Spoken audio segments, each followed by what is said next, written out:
I caught up with Oregon linebacker Jeffrey Bassa last week at Big Ten Media Days, asked him about returning, the outlook of this year's defense, new players in the room. Here's what that sounded like. Yeah, there was a lot of thoughts and prayers that went into that.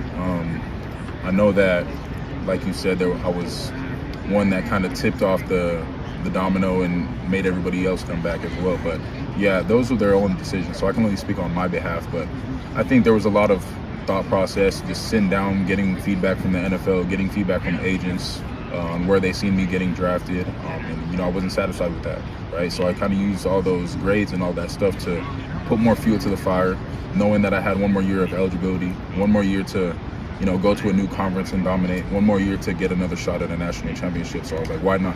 That was the real question at the end. You were recruited originally by Mario Cristobal's staff, and you were one of the players that stayed when there was the change. Talk about the growth or differences in the program between when you first showed up back in 2021 and what you expect Oregon to be this year.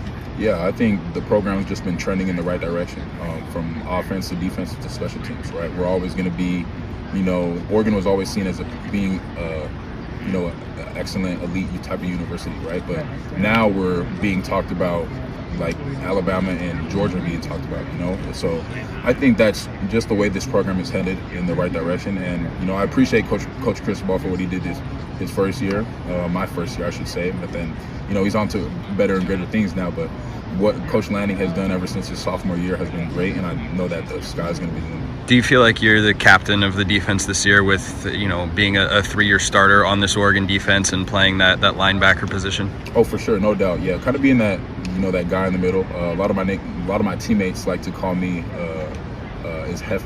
That's the nickname they try to call me. So, yeah, no, I take that role and I run with it, right? So ever since, I remember talking to Coach Lanning my sophomore year, just like, hey, Coach, how can I be a leader? How can I be, more vocal and stuff like that? He was like, there's no, I can't just give it to you. Like, you just go ahead and take it. Like, nobody's doing it right now, so go ahead and take it. So that nickname has kind of stuck with me since high school, and I've just been using that nickname ever since. Your guys' safety room has seen some turnover from last year. Evan Williams off to the NFL, drafted by the Packers. Steve Stevens not there, and there are some other names too. But there have been players like Kobe Savage who have come in. Talk about your experience with those newcomers in the secondary so far. Yeah, it's been great. I think those guys have came in and filled the shoes and exceeded those expectations. They've came in and hit the film and hit the weight room real hard, and I think they've been elite so far. What stands out to you the most about Kobe Savage's game? I think just how physical he is, how he pulls up in the run, him being the perfect type of boundary safety, being able to communicate to that backside X and being able to whether that's play the half or play the post. Have you played EA College Football 25 yet? I have, yeah. Do you like it? Yeah, I love it. Yeah. Have you played, as yourself in the game, and what's kind of the coolest thing you've done in the game so far? Yeah, I've been playing with myself a lot, but the coolest thing that I've done in the game probably have to be just using different teams, like Air Force, using their offense, using the wishbone offense and stuff like that. So love it. Thanks, Jeff.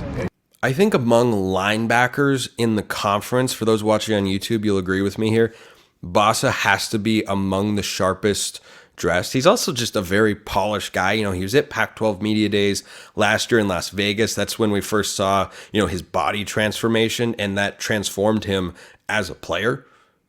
And going into this year, I have extremely high hopes for him as the captain of this Oregon defense at a position group that does not have the same sort of depth that the defensive line does. For instance, I mean, this is the deepest and most talented defensive line Oregon's maybe ever had in my lifetime. I know it doesn't have a Haloti Ngata or a Kayvon Thibodeau or a DeForest Buckner or an Eric Armstead. But that's why I said deepest, not flush with the most NFL talent. Are there NFL guys in there? Yeah. No, there absolutely are. This season, you'll see guys like Jordan Birch or Derek Harmon who can go on to have a career in the NFL, or in the future, some guys like Aiden Breland or Elijah Rushing or Amari Washington, whoever, right? Like there are a lot of different options there. But the linebacker room, the depth chart's just a little bit thinner because you've got Jeff Bassa and Justin Jacobs, who, when healthy, are going to be the starting linebackers. And by all reports, because there have been no reports, they are. And Dan Lanning had some injury updates in his Oregon Media Days presser yesterday. I was not there in person, but caught some clips. Jaleel Florence should be good to go. Noah Whittington should be good to go. There are a couple other question marks out there, but those were the two that stood out the most to me, because those are players who, injury-wise, I have as important players on the depth chart, shall we say. I'm sure many of you do as well. Florence is, according to Zach Neal, still working his way back to full health, but should be close. And I'd expect, given the soundbite there, that he'll be good to go. I think Noah Whittington being healthy is also a really, really big piece to the offense, because I think he and Jordan James are different styles of runners, and having the hot hand approach where you have guys that don't necessarily look the same when they touch the ball, I think that's really important. But getting back to the linebackers here, it's Bassa, it's Jacobs, it's Devin Jackson, I think is a clear number 3, and Bryce Betcher, who's going to be able to play and doesn't have to report to the Houston Astros training camp, and maybe he can wind up, fingers crossed, with a different organization. I wish Bryce all the best. I know all of you do as well. He's a fantastic athlete, could be a good baseball player. Like, his ceiling's probably like the next Kevin Kiermaier or Kevin Pillar, just one of these guys that is a great defensive center fielder and, hits well enough to be in the major leagues. I'm a Mariners fan. I can't stand the Astros. I can't stand it. So I don't want to have to root for him on the Astros there. But I saw Lanning say this the other day, and I thought about him. Oh, yeah, that's right. He was. Bryce Betcher was Oregon's 5th leading tackler last year. 5th. 2 of the guys that were ahead of him no longer on the team, Steve Stevens and Evan Williams. Now, Tyshim Johnson is, of course, still there. Jeff Bassa is still there. But Bryce Betcher was 5th. Is he going to have that sort of role? So this question came in from Corey. Hey, Spencer, love listening to your Locked On Ducks podcast every day and every day. My man, appreciate you. I think Betcher's return to football this fall is bigger than most Duck fans realize. Added experience and depth. What kind of role do you see him having in the 2024 season? Similar to last year? Go Ducks.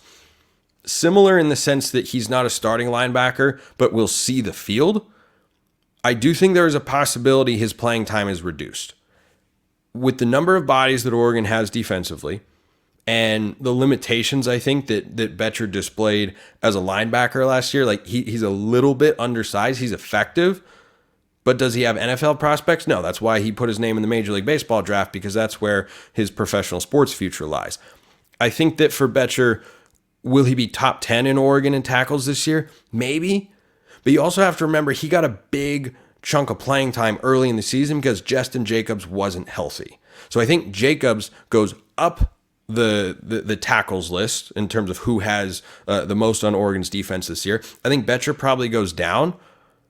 But if he's going to be a guy in the 2 deep, yeah, he probably is the number 4 linebacker. Like, linebacker unit number 1 is probably Jeff Bassa and Justin Jacobs, and unit number 2 is probably Devin Jackson and Bryce Betcher. So can I see him being top 10? Yeah, he's at a position where you're going to make a lot of tackles. Linebacker, safety. You go look at depth charts, not just for Oregon, but other teams. Linebackers and safeties typically make the most tackles on the team. Corners, not always involved in the run. Defensive linemen getting caught in the scrum. Those are players that are involved in the run game and are running the most free relative to everybody else on the field. So, yeah, I think top 10. I think he probably has a slightly lesser role. I think it's a good thing for Oregon because Jacobs is a more disruptive player on the defensive side of the ball than Betcher is. But if he's your 4th linebacker, I think you're in really good shape. Keep the questions coming. Appreciate them as always. Appreciate everyone listening. I will see you next time. Until then, hope you have a wonderful rest of your day, and go Ducks.